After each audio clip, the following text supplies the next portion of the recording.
सरकार की आमद, की आमद। वो नामे नामी इसमें गिरामी हजरत मोहम्मद सल्लल्लाहु अलैहि वसल्लम है। सच है वो रफ़अना लका ज़िक्र, ऐ मेरे महबूब हमने आपके जिक्र को बुलंद किया। हमारा अकीदा है कि आपका बचपना भी आला, आपकी जवानी भी आला, आपका बुढ़ापा भी आला। जी हाँ, क्योंकि आज तक किसी माँ ने ऐसा लाल जना ही नहीं जो आपकी जवानी का, बचपना का, बुढ़ापे का मुकाबला कर सके।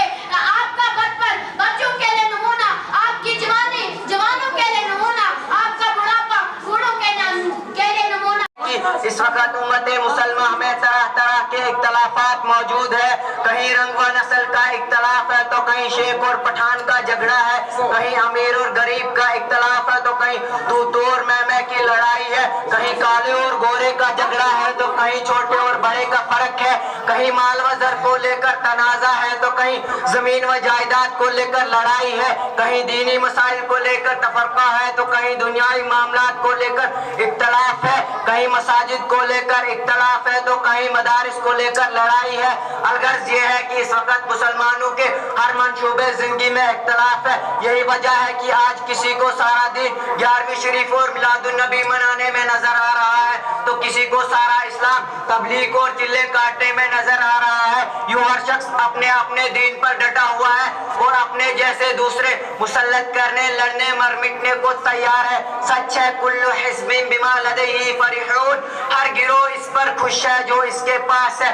और मैं पूछना चाहता हूँ फिरका परस्त मुसलमानों से, खुदारा हमें बताएं जरा, क्या इन सहाबा किराम में अमीर और गरीब का झगड़ा था? क्या इनमें शेख और पठान की लड़ाई थी? क्या इनमें बड़े और छोटे का इम्तियाज था? क्या इनमें काले और गोरे का इख्तलाफ था? क्या इनमें जात पात की लड़ाई थी? क्या इनमें रंग व नस्ल का इख्तलाफ था? क्या इनमें ऊंच नीच का फर्क था? क्या इनमें तू तोड़ मैं की लड़ाई थी? जी नहीं, हरगिज नहीं। बकौल शायर एक ही सफ में खड़े हो गए महमूद अयाज, एक ही सफ में खड़े हो गए महमूद अयाज, न कोई बंदा रहा न कोई बंदा नवाज।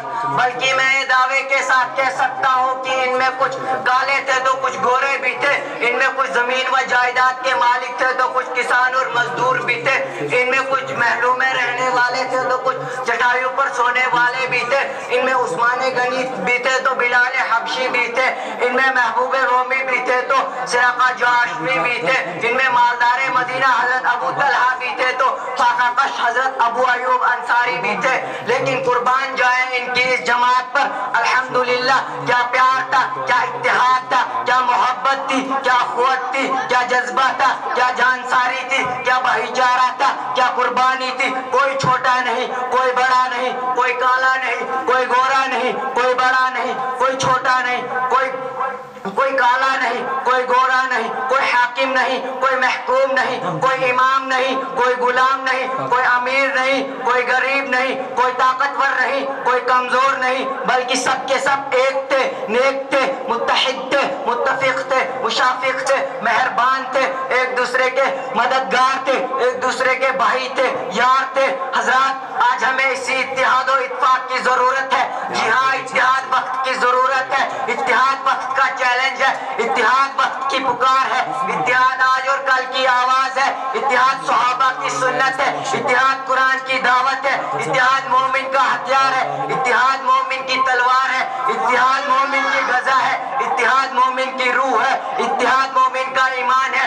मैं इन्हीं चंद बातों पर अपनी तकरीर खत्म करता हूँ। अस्सलामु अलैकुम व रहमतुल्लाह। जिस जगह भी अल्लाह तबारक व तआला और उसके प्यारे हबीब नूरे मुजस्सम सरकारे दो आलम सल्लल्लाहु अलैहि वसल्लम का जिक्र जमील होता है, वहाँ रहमत के फरिश्तों का नुज़ूल होता है। चनांचे हदीस पाक में आया कि इंद ज़िक्र सालिहीन तंज़िलु रहमा, यानी अल्लाह वालों के जिक्र के वक्त रहमत का नुज़ूल होता है। मेरे बुजुर्गों और दोस्तों, आप जरा गौर कीजिए, जब सालिहीन के जिक्र के वक्त रहमत इलाही का नुज़ूल होता है तो जो सालिहीन पेशवा हैं और जिनका जिक्र खुद खुदाए ताला का जिक्र है। मोहतरम सामईन, आजकल कुछ लोग अक्सर कह दिया करते हैं कि जश्न मिलादे मुस्तफा से क्या फायदा। इस सिलसिले में मुझे एक रवायत याद आ रही है जिसके रावी हजरत अब्बास रज़ियल्लाहु तआला अन्हु हैं। वो फरमाते हैं कि एक शब अबू लहब को मरने के बाद मैंने ख्वाब में देखा और पूछा तेरा क्या हाल है।